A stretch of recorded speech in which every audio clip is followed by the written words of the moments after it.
Assalamualaikum warahmatullahi wabarakatuh.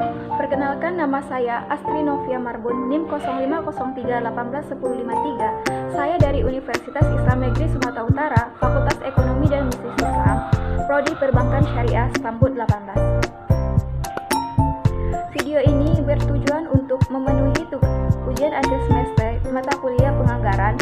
Dosen pengampu Asra Idriansa, MSc.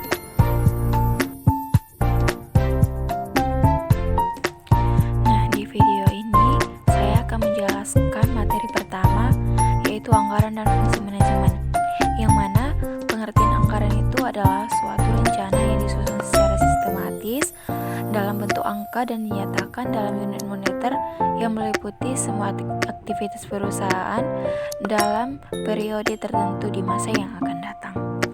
Nah, selanjutnya ciri-ciri anggaran, yang mana yang pertama itu dinyatakan dalam satuan moneter, dan yang kedua kurun waktu 1 tahun, dan yang ketiga mengandung komitmen manajemen, dan yang keempat usulan disetujui pejabat lebih tinggi dari pelaksanaan anggaran, dan yang kelima anggaran hanya berubah dalam keadaan khusus atau setelah disetujui. Terakhir harus dianalisis penyebabnya.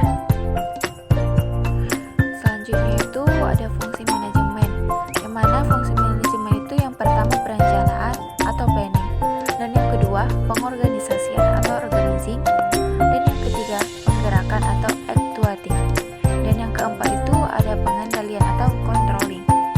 Kemudian fungsi anggaran, yang mana fungsi anggaran terbagi dua, yaitu yang pertama alat pencernaan. Alat pencernaan ini pendekatan yang terarah dan terintegrasi kepada seluruh anggota organisasi, yang kemudian menciptakan suasana organisasi yang mengarah kepada tujuan umum, yaitu pencapaian laba usaha. Selanjutnya, mendorong seluruh anggota organisasi untuk memiliki komitmen mencapai sasaran yang telah ditetapkan. Selanjutnya, mengarahkan penggunaan seluruh sumber daya pada kegiatan yang paling menguntungkan. Nah, mendorong pencapaian standar prestasi yang tinggi bagi seluruh anggota organisasi. Nah, selanjutnya yang kedua, alat pengendalian.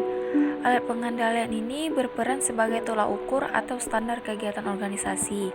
Selanjutnya, memberikan kesempatan untuk menilai dan mengevaluasi secara sistematis setiap segi organisasi. Mendorong pihak manajemen secara dini mengadakan penelaahan terhadap masalah yang dihadapi. Nah, kemudian jenis anggaran.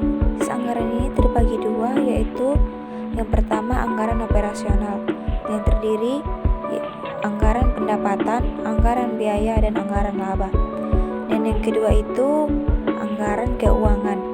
Anggaran keuangan ini terdiri yang pertama anggaran investasi, yang kedua anggaran kas, dan selanjutnya anggaran neraca. Selanjutnya faktor yang berpengaruh. Faktor yang berpengaruh yang terdiri yang pertama tingkat kesulitan, keadilan, partisipasi manajemen puncak, kesulitan departemen anggaran, yang terakhir struktur organisasi dan sumber daya. Nah, kemudian ada jenis perusahaan, yang mana jenis perusahaan itu yang pertama perusahaan jasa, yang kedua perusahaan dagang, dan yang ketiga perusahaan manufaktur. Mungkin itu saja yang dapat saya sampaikan di video kali ini seputar materi anggaran dan fungsi manajemen, dan saya akhiri. Wassalamualaikum warahmatullahi wabarakatuh.